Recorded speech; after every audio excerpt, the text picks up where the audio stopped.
로마서 12장 14절에서 21절까지의 말씀입니다. 너희를 박해하는 자를 축복하라. 축복하고 저주하지 말라. 즐거워하는 자와 함께 즐거워하고 우는 자들과 함께 울라.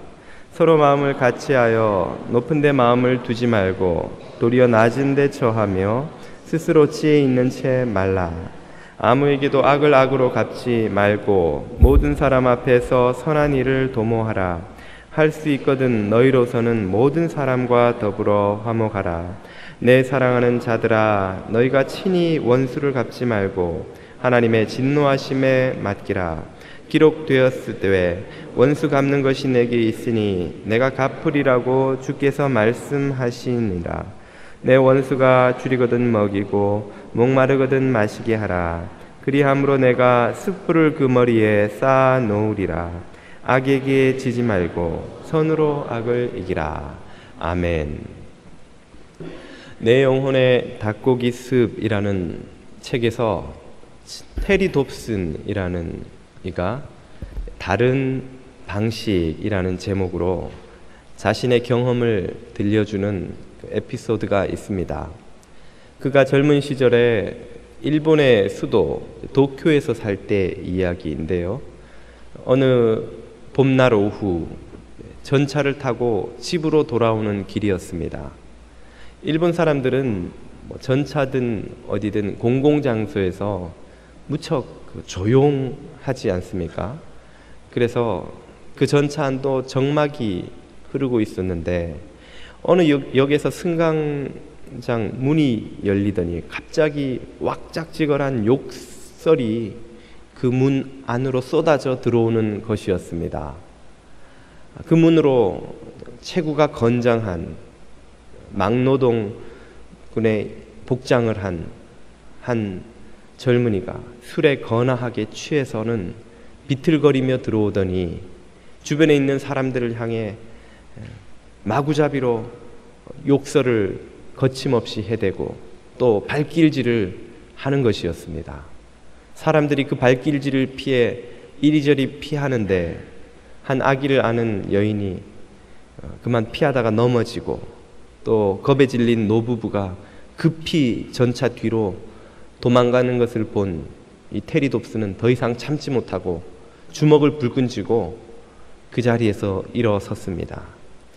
마침 그맘때 테리 돕슨은 몇 년 동안 하루 8시간씩 합기도를 연마해 오던 자였기에 이런 쓰레기 같은 술주정꾼을 제압하는 것이야말로 내가 합기도를 배운 이유가 아니겠는가 생각을 했습니다. 그리고 그 술주정꾼은 한 주먹거리도 안 될 것이 틀림이 없었죠.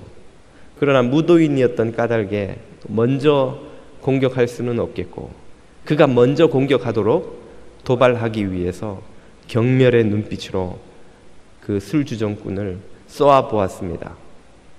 아니나 다를까 그 술주정꾼이 테리를 발견하고는 이 외국인 놈이 나를 막아보겠다는 거냐?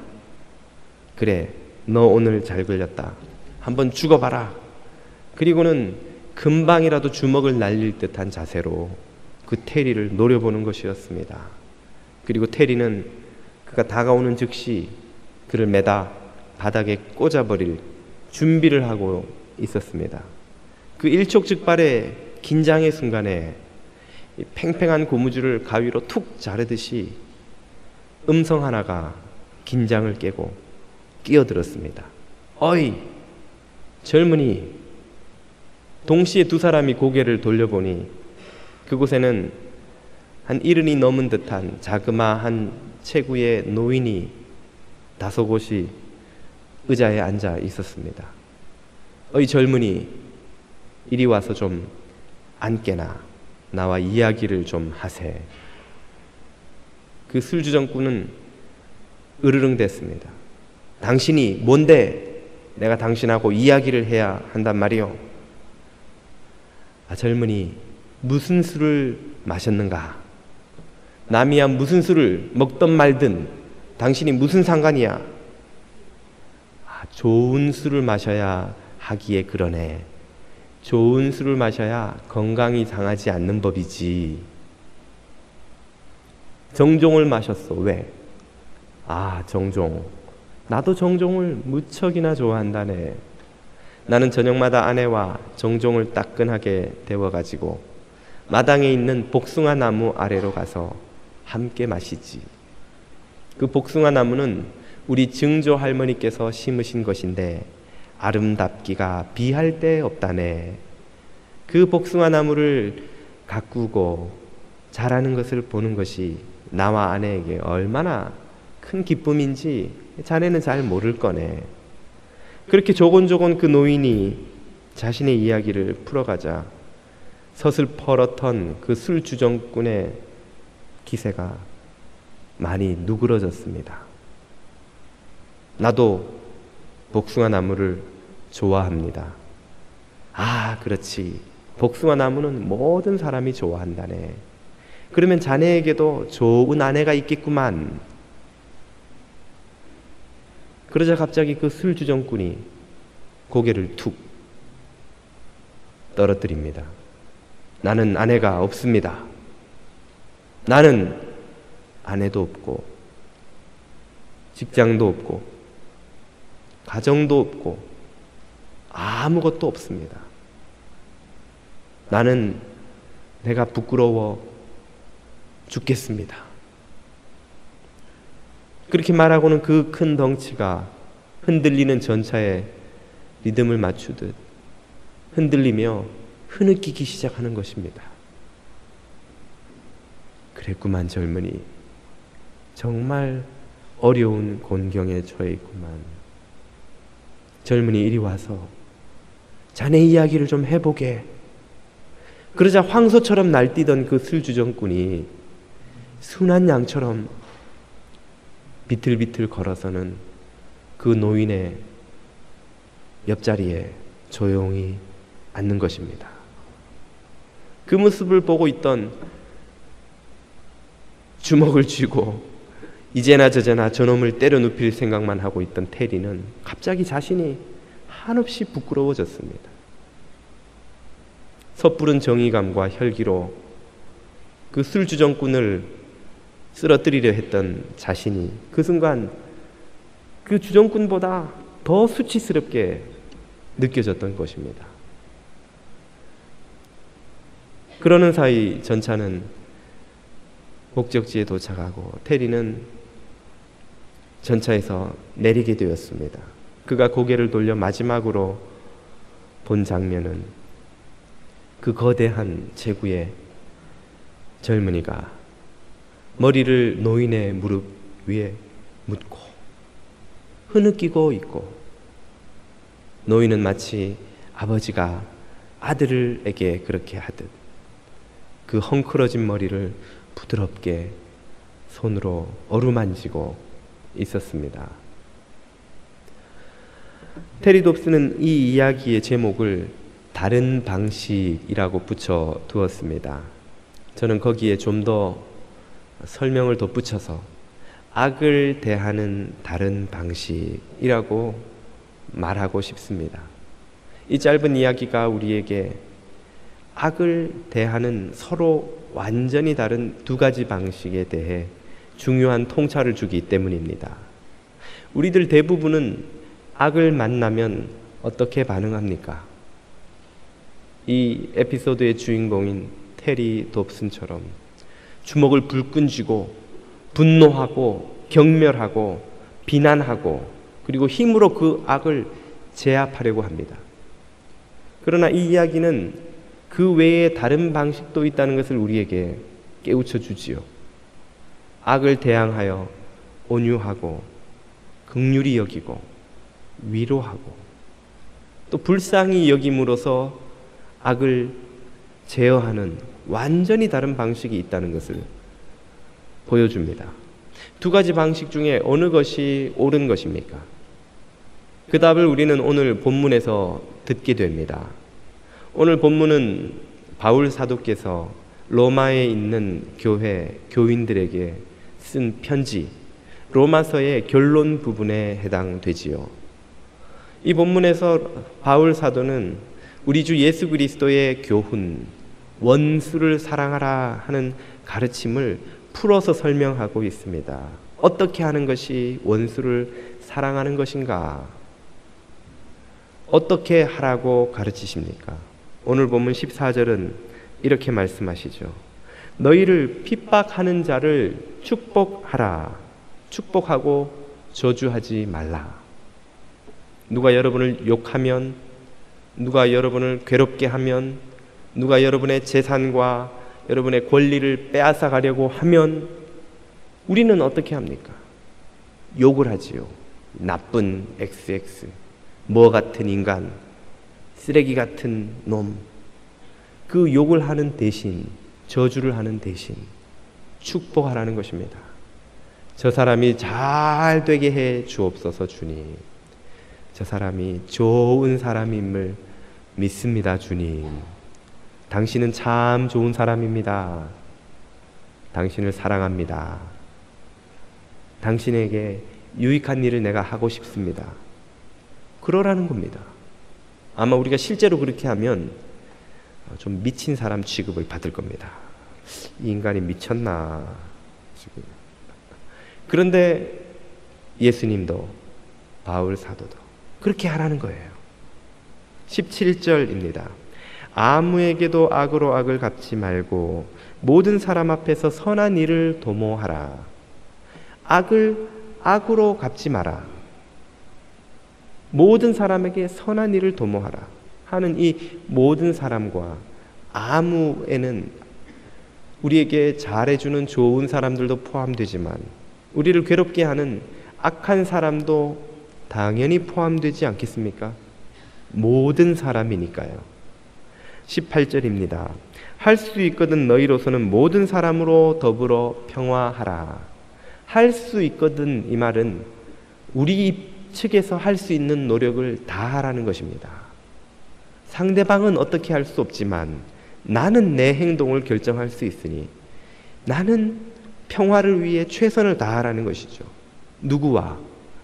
우리를 괴롭게 하는 원수 같은 악한 꼴보기 싫은 그 사람과 평화롭게 지내기 위해서 모든 노력을 다하라는 말씀이죠. 아니 도대체 왜 이렇게 해야 합니까? 왜 악을 악으로 갚지 않고 선으로 갚아야 한단 말입니까? 그 이유는 다음과 같습니다. 주님께서 우리에게 악을 선으로 갚으라고 명하시는 첫 번째 이유는 악으로는 도저히 악을 물리칠 수 없기 때문입니다. 악을 마주치면 우리들은 분노하고 경멸하고 혈기를 내고 비난을 합니다. 그렇게 함으로써 그 악과 악인을 물리칠 수 있을 것이라는 헛된 기대를 갖습니다만 그런 일은 일어나지 않는다는 말입니다. 우리가 악을 마주쳐서 보이는 반응, 분노와 경멸은 어떤 결과를 가지고 옵니까? 분노와 경멸은 그것을 품은 우리 자신의 영혼을 파괴합니다. 이것은 곰팡이와 비슷합니다. 여러분 거라지 같은 곳에 가죽 가방을 오래 내놓으면 어떻게 됩니까? LA에서는 별일이 안 생깁니다. 건조해서. 그러나 이 동부에서는 얼마 가지 않아 곰팡이가 피지요. 빨리 발견하고 닦으면 곰팡이가 깨끗이 지워집니다. 그러나 너무 늦게 발견하면 곰팡이를 닦아내도 무엇이 남습니까? 얼룩이 남지요. 그리고 너무 오래되면 잊어버리고 몇 년을 거라지에 놔뒀다가 우연히 발견을 한 가방은 어떻게 됩니까? 곰팡이가 전체를 다 먹어버립니다. 그래서 닦아낼 수가 없어요. 그때는 가죽의 조직 구석구석에 곰팡이가 다 스며들어서 혼연일체가 되어버렸기 때문에 이게 곰팡이 덩어리인지 가죽 가방인지를 알 수가 없게 되는 거죠. 그렇게 되면 그 가방은 쓸 도리가 없지요. 내버려야 됩니다. 못 쓰는 가방이 되어버리죠. 비난과 경멸을, 분노와 경멸을 오래 우리가 품고 있으면 우리의 영혼이 그 가죽 가방처럼 됩니다. 그 분노와 경멸은 우리의 영혼을 갉아먹습니다. 우리의 영혼 구석구석까지 뿌리를 내려서 이 뿌리와 이 우리의 영혼이 결합되어 나중엔 뗄래야 뗄 수가 없습니다. 닦아도 닦아지지가 않습니다. 못 쓰는 영혼이 되어버립니다. 멸망에 이르는 영혼이 되어버립니다. 그렇게 되면 어떤 증상이 나타납니까? 우리의 표정에 냉소와 비아냥이 항상 묻어나옵니다. 우리의 입술에 불평과 원망과 저주가 항상 튀어나옵니다. 뭘 해도 기쁨이 없습니다. 뭘 해도 은혜가 없습니다. 항상 비아냥과 냉소가 튀어나옵니다. 복음서에 보면 예수님께서 회개하지 않는 세대를 꼬집어 꾸짖으시면서 말씀하시기를 이 세대를 내가 무엇으로 비유할까? 비유하자고 보니 장에서 노는 아이들과 같아서 피리를 불어도 춤추지 않고 곡을 해도 함께 울지 않는도다 라는 말씀을 하셨죠. 그것은 시장에서 아이들이 결혼식과 장례식을 흉내내어 노는 상황을 말하는 것입니다. 한 아이가 자 결혼식이야 그리고 막 피리를 부는 흉내를 내면 다른 아이들이 거기 맞춰서 막 춤을 춥니다. 함께 놀이를 하는 것이죠. 그리고 한 아이가 장례식이야 하고 막 곡을 하면 다른 아이들도 함께 막 따라서 곡을 하면서 장례식 흉내를 냅니다. 뭐 아이들이 그런 거 하면서 놀아. 요즘 아이들은 안 그러지요. 그러나 그 당시 고대 아이들은 놀이터가 있습니까? 놀이 장난감이 있습니까? 무슨 게임기가 있습니까? 어른들 하면서 흉내내면서 노는 거거든요. 근데 그렇게 놀다 보면 꼭 있다 이런 아이. 어떤 아이가 있습니까? 팔짱 딱 끼고 유치하게 무슨 결혼식 흉내야. 결혼해봐 그거 이혼이나 안 하면 다행이지 뭐. 잘해봐야 3개월에 3개월. 장례식 흉내를 막 내면 다 누구나 죽어 누구나 죽어. 울지마 울지마. 잘 죽었어 잘 죽었어. 풍진 이 세상 빨리 가는 게 좋아. 좋은 일을 겪어도 나쁜 일을 겪어도 공감하는 것이 없습니다. 냉소. 인생의 모든 것이 냉소스러운 것이죠. 인생의 모든 상황이 비아냥이에요. 안 돼 하지마 그러다가 안 되면 거봐 내가 안 된다고 그랬잖아. 그러다가 되면 내 생각이 바로 그 생각이야. 그 진작 했어야 돼. 그리고 불평과 원망이 늘 입에서 나옵니다. 뭘 해도 불평스러운 거예요. 좋은 집에 가면 왜 이렇게 집이 커? 청소하느라고 죽겠다. 그리고 좁은 집에 가면 집이 콧구멍만 해서 머리도 못 눕히겠다. 뭘 해도 기쁜 게 없는 거예요. 왜 그런 상황에 다다르게 됩니까? 이 분노와 경멸이 내 영혼을 다 갉아먹어버린 것입니다. 분노와 경멸을 품고 있으면 망하는 것은 나입니다. 나. 여러분의 영혼에 이 분노와 경멸의 곰팡이가 뿌리 내리지 못하게 되기를 축복합니다. 이런 상태에서 구원받으시기를 축복합니다. 분노와 경멸을 품고 있으면 우리가 망하는 것입니다. 또 악을 만날 때 우리가 흔히 보이는 반응, 혈기와 비난 역시 악을 물리치지 못합니다. 오히려 이것은 악을 더욱더 키웁니다. 증폭시킵니다. 악한 일을 하는 사람들은 어떤 상태에 있냐면 시한폭탄과 같습니다. 그 마음속에 이미 혈기와 분노가 가득 차 있습니다. 누구든지 나를 건들기만 해봐. 내가 제대로 폭발해 줄 테니까 하고 발길질을 하는 사람에게 역시 똑같은 분노와 비난으로 반응하면 어떻게 됩니까? 폭발하는 것이죠. 그 사람이 폭발하면, 우리가 다른 사람이 폭발하면 우리는 뭐 가만히 있습니까? 오, 네가 폭발했어? 뭐 난들 뭐 성질이 없어 참는 줄 알아? 초사이언인 업그레이드 전투력 증강!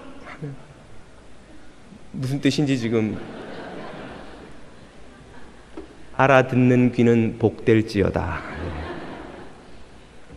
초사이언인이 되는 것이죠. 그러면 내가 2배 초사이언인이 되면 그 사람은 또 가만히 있습니까? 그래? 뭐 난들 뭐 울트라 초특급 슈퍼 사이언, 두 사람의 이 전투력의 상승이 계속 일어나면 결국 어떤 일이 벌어집니까? 악이 그 끝을 모른 채 커져만 가는 것입니다. 그 악의 끝이 어딘지를 확인하는 것은 그리 어렵지 않습니다. 수많은 민족 분교와 지난 세기에 인류가 겪은 두 차례의 세계대전의 끔찍함을 한번 상상해 보십시오. 제가 캄보디아에 잠시 있는 동안에 킬링필드의 현장 중에 하나인 그 뚫슬랭 감옥이라는 곳을 방문해 본 적이 있습니다. 원래는 뚫슬랭 하이스쿨인데 크메르루즈가 캄보디아를 점령하면서 그곳을 감옥으로 바꿔서 손에 굳은 살 없는 사람, 안경 낀 사람, 교사, 외국어 하는 사람을 있는 대로 싹 잡아들여서 부르주아지라고 고문을 하고 죽였습니다. 거기 들어가면 다 죽는 거예요. 생존자들이 그 참상을 그림으로 그려놨는데 그 복도를 차마 눈 뜨고 지나갈 수가 없습니다. 너무 끔찍해서 어떻게 사람이 이렇게까지 악해질 수 있는가 하는 것을 증명이라도 하듯이 부모들을 다 고문하고 형용할 수 없는 방법으로 죽이고 나니까 뭐가 남습니까? 갓난 애기들, 어린 아이들이 남잖아요.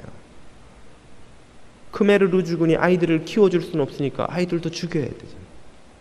어떻게 죽였는지를, 갓난아이를 하늘에 던지면 다른 병사가 사격 연습하는 데 써서 죽입니다. 열대지방에 많이 나는 그 야자나무의 뾰족뾰족한 그 나무의 그 껍질 끝에다가 아이를 돌려서 후려쳐서 죽입니다. 이것은 그 복도에 그려져 있는 끔찍한 참상의 극히 일부분에 불과합니다. 차마 인간이 이토록 악해질 수 있는 것인가 하는 존재에 대한 회의를 품고 그 자리에서 발을 옮길 수가 없습니다. 악을 악으로 대할 때 벌어지는 결과가 바로 이것입니다. 그래서 주님은 악을 악으로 갚지 말라는 것입니다. 악을 악으로 갚는 것이야말로 이 세상에 악의 씨를 뿌릴 때 마귀가 가장 기대했던 상태입니다. 더 분노해라, 더 경멸해라, 더 무섭게 폭발해라, 그래서 다 같이 멸망해라. 이것이 마귀의 계획입니다. 그래서 주님은 악을 악으로 갚지 말아라고 하는 것이죠. 결단코 악을 악으로 갚지 않으시는 여러분 되시기를 축복합니다. 악을 선으로 갚아야 하는 두 번째 이유는 이것입니다. 우리 눈에 악인으로 보이는 그 사람도 사실은 악의 희생자이기 때문입니다. 그 사람은 우리에게는 막 악을 행하는 나쁜 사람처럼 보이지만 사실은 그 사람도 악의 노예가 되어 있는 사람입니다. 그래서 그 사람이 소리 지르고 공격하고 비난하고 우리를 괴롭게 하는 것이 사실은 살려달라는 SOS 신호, 구조 신호일 가능성이 아주 큽니다. 어릴 때 골목에서 여자아이들이 고무줄 놀이를 하면 꼭 있다 일어나이 누가 있습니까? 가위 들고 어디선가 나타나 끊고 도망가는 남자아이들이 있죠. 그러면 여자아이들이 막 소리를 지르고 저 나쁜 놈 왜 저래, 쟤는 왜 저래, 이상해 막 그러고 막 그 남자아이를 미워하죠. 그 남자아이는 왜 그럴까요? 그 남자아이가 실제로 속으로 외치고 있는 목소리는 뭡니까? 나는 너희들이 불행했으면 좋겠어 라고 막 줄 자르고 도망가는 거예요? 그게 아니죠. 나도 끼워줘 이거예요. 나하고도 좀 놀아줘. 나도 너희들하고 놀고 싶어. 나 심심해. 나 쓸쓸해. 집에 가도 아무도 없어. 나도 같이 놀고 싶어. 아니 그럼 와서 끼워달라고 말하면 되지. 왜 줄을 끊고 도망쳐요? 말할 줄을 모르기 때문입니다. 자기 마음을 표현하는 법을 모르기 때문이에요. 안 하려고 안 하는 것이 아니라 못하기 때문에 그런 것입니다. 우리가 미국에서 자녀들을 기르면서 참 부러운 것 중에 하나가 있죠. 미국에서는 아이들이 자기를 표현하도록 가르칩니다. 네 생각은 뭐니? 손 들고 발표하는데 그런 바보 같은 질문을, 그런 선생님은 없죠. 말도 안 되는 질문인데도 불구하고 great idea. 그리고는 칭찬하고 격려하고, 그래서 아이들이 자기를 표현하는 게 자연스럽습니다. 그러나 저나 여러분이나 우리는 어떻게 자랐습니까? 수업 시간에 손 들고 질문 있는데요, 진도 나가야 됩니다. 끝나고 해. 끝나고 질문하면 너 뭐 그렇게 궁금한 게 많으니? 너 몇 점이야? 90점 밑으로는 질문하지 마. 제 생각에는 누가 네 생각 물어봤냐, 이런 쓸데없이. 공부나 영어는 하나 더 외워, 이 자식이. 그런 쓸데없는 소리나 하고. 말을 못해. 우리는 말하는 법을 배운 적이 없어요. 선생님이 불러주면 받아 적고 1, 2, 3, 4번 찍어서 점수 내는 것만 배웠지. 우리의 의견은 항상 존중된 법이었고 표현해 본 적이 없습니다.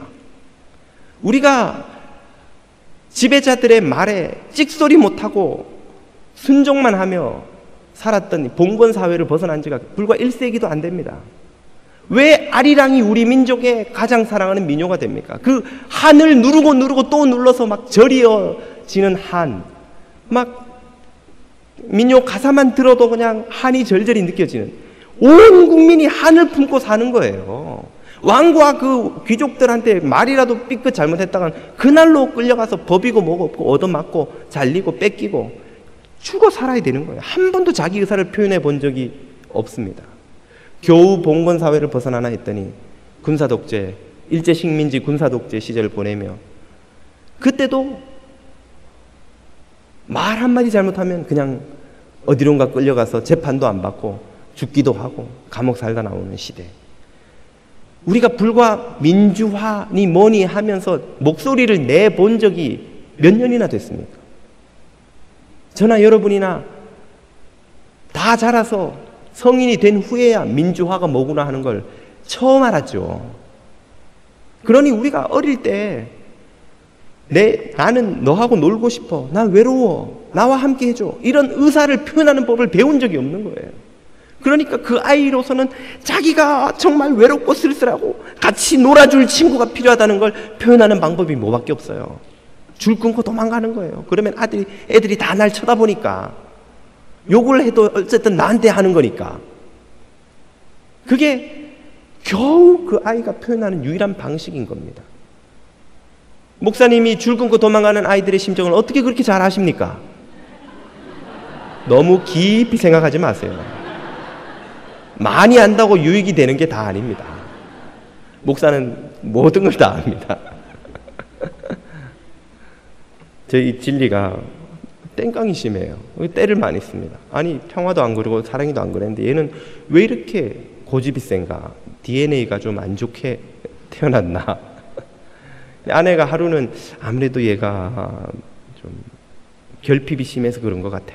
그리고는 특별히 좀 신경을 써서 그 평화를 며칠 더 안아주고 붙어있고 해줬더니 금방 아이가 변하는 거예요. 애가 때를 안 써요. 울지를 않아요. 그제서 제가 깨달았습니다. 그 아이가 땡깡을 부린 건, 때를 쓴 건 사실상 울부짖음이었어요. 나 좀 봐줘요, 엄마 아빠. 평화는 자기 혼자밖에 없었으니까 엄마 아빠가 늘 자기만 보지. 사랑이는 또 딸이라고 아빠가 정신 나가가지고 자기만 챙기지.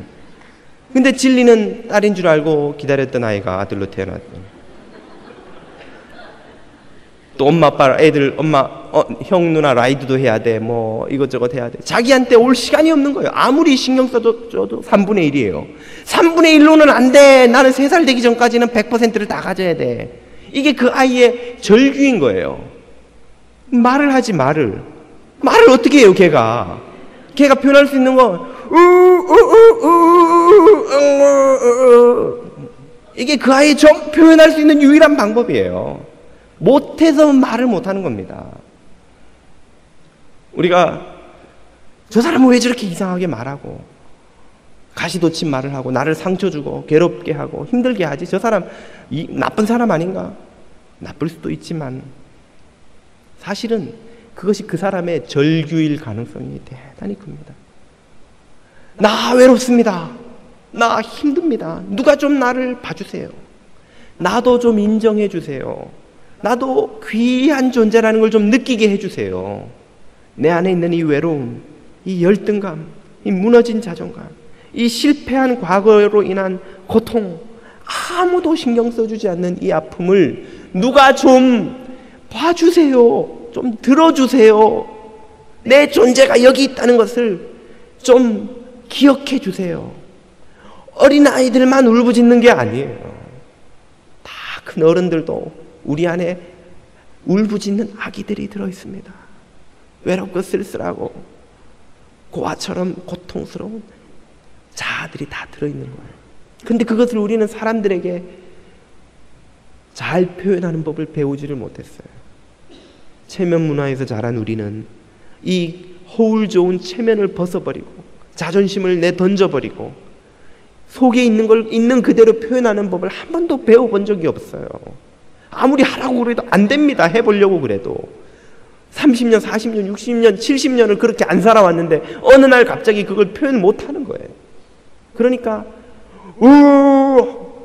하는 소리로 들리는 거예요. 우리한테는. 왜 소리쳐 그 사람? 왜 그런 가시돋친 말을 하는 거야? 왜 그렇게 사람들을 힘들게 하는 거지? 왜 우리는 모르는 거예요. 그 사람의 들리지 않는 영혼의 외침이 무엇인지. 그걸 들으신 분이 우리 주 예수 그리스도이십니다. 삭개오에게 처음 만난 자리에서 이 못되고 탐욕스러운 인간아, 네가 동족의 등을 쳐서 부자가 돼서 세리장까지 올랐냐? 너 때문에 고통받는 수많은 인생들을 봐라. 멸망받아 마땅한 이놈 회개하지 않겠느냐? 내려와라. 그러지 않으시고 삭개오야 내려오라. 내가 오늘 너와 함께 너의 집에서 유해해야 되겠다. 내가 너와 함께 밥 먹고 너와 함께 대화하고 너의 그 외롭고 쓸쓸하고 죄와 악에 노예되어 신음하며 제발 좀 나를 건져달라고 뽕나무 위에 올라가서 들리지 않게 울부짖는 그 소리를 내가 들었다. 내가 너를 구원하기를 원한다. 주님은 그 음성을 들으신 것입니다. 주님은 그 삭개오의 얼굴에 있는 공허한 외로움과 고독과 절망을 보신 거예요. 주의 제자된 우리들에게 오늘 필요한 것이 바로 그 주님의 눈과 주님의 귀입니다. 원수처럼 보이고 악인처럼 보이고 나쁜 사람처럼 보이는 그의 들리지 않는 영혼의 울부짖음과 그의 공허하고 외롭고 쓸쓸하고 두려움에 가득 찬 영혼의 절규를 듣고 보는 귀가, 눈이 우리에게 필요한 것이죠.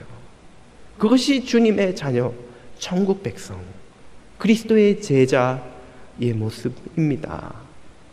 오늘 저와 여러분에게 그런 눈과 귀가 허락되기를 축복합니다. 주님이 우리를 악을 선으로 갚으라고 하시는 마지막 이유는 선만이 그들을 악에서 구원하는 유일한 방법이기 때문에 그렇습니다. 그렇게 부르짖고 절규하는 이들을 어떻게 하면 구원할 수 있습니까? 오로지 선만이 그렇게 할 수 있습니다. 선은 태양과 같아서 우리 영혼에 자라는 악의 곰팡이를 모두 죽입니다. 살균합니다. 하나님의 은혜의 빛이, 하나님의 사랑의 빛이, 하나님의 구원의 능력의 빛이 우리의 영혼을 비출 때, 또 형제 자매들의 영혼을 비출 때 우리의 상처에서 뿌리 내리고 자라던 악의 곰팡이는 다 죽습니다. 그리고 비로소 구원 얻을 희망을 갖게 되는 것이죠. 그래서 오늘 본문 20절에서 다음과 같이 말씀하십니다. 내 원수가 줄이거든 먹이고 목마르거든 마시우라. 그렇게 하면 어떤 일이 일어납니까? 그리함으로 내가 숯불을 그 머리에 쌓아 놓으리라. 악을 선으로 대하면 그 악인의 머리에 숯불이 올라간다고요? 이게 무슨 뜻입니까?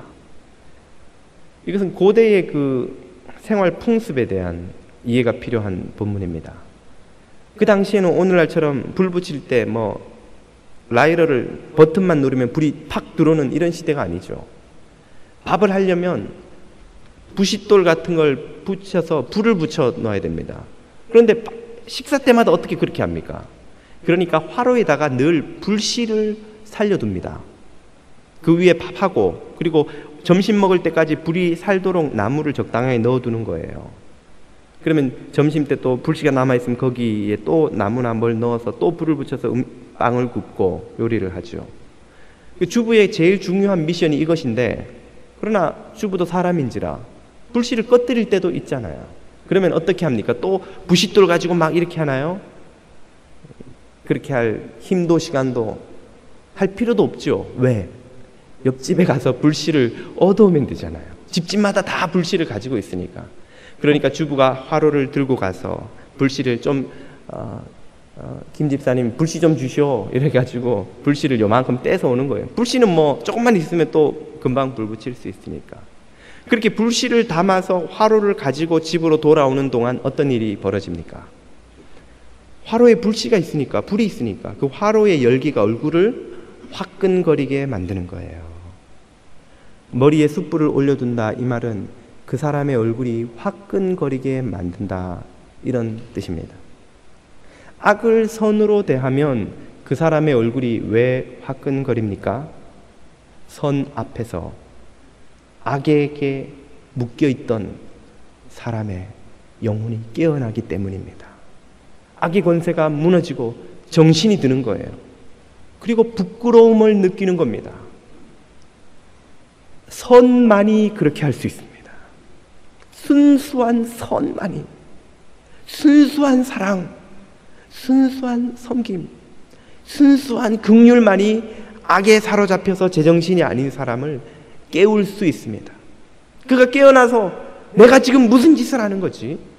내가 왜 이렇게 악한 짓을 저렇게 선한 사람에게, 저렇게 좋은 사람에게 내가 무슨 짓을 하고 있었던 거야? 라고 그를 깨우치고 영혼의 잠에서 깨우고 부끄러움을 느껴 회개케 만드는 유일한 힘, 그것은 선밖에 없는 것입니다. 선만이 악에 사로잡힌 사람을 구원할 수 있습니다. 그래서 우리 주님은 우리를 심판하는 방법이 아닌 당신의 독생하신 아들을 사랑으로 희생시키는 방법으로 구원하신 것입니다. 죄와 악에 사로잡혀 부끄러움이 무엇인지도 모르고 죄를 먹고 마시며 살던 우리들을 그리스도께서는 십자가에서 깨워주셨습니다. 깨닫게 해주셨습니다. 부끄럽게 해주셨습니다. 내가 얼마나 추하고 악하게 살았는지를 깨닫고 주님 앞에 무릎 꿇고 나올 수 있게 해주셨습니다. 주님이 그렇게 하신 것처럼 너도 악에 사로잡힌 형제와 자매들을 선으로 대하여 구원하여라 하는 말씀이지요. 그래서 악을 악으로 갚지 말고 선으로 갚으라고 21절에서 이렇게 말씀해 주셨습니다. 악에게 지지 말고, 악을 악으로 갚는 것이 지는 것입니다. 네가 나한테 이렇게 오라, 좋다, 내가 몇 배로 갚아주지, 그것이 지는 것입니다. 악에게 지지 말고 선으로 악을 이기라. 우리 주님이 우리에게 하신 것처럼 우리도 형제와 자매에게 선을 베풀므로 우리가 구원받은 것처럼 그도 깨어나 회개에 이르게 하는 것, 그것이 이기는 것입니다.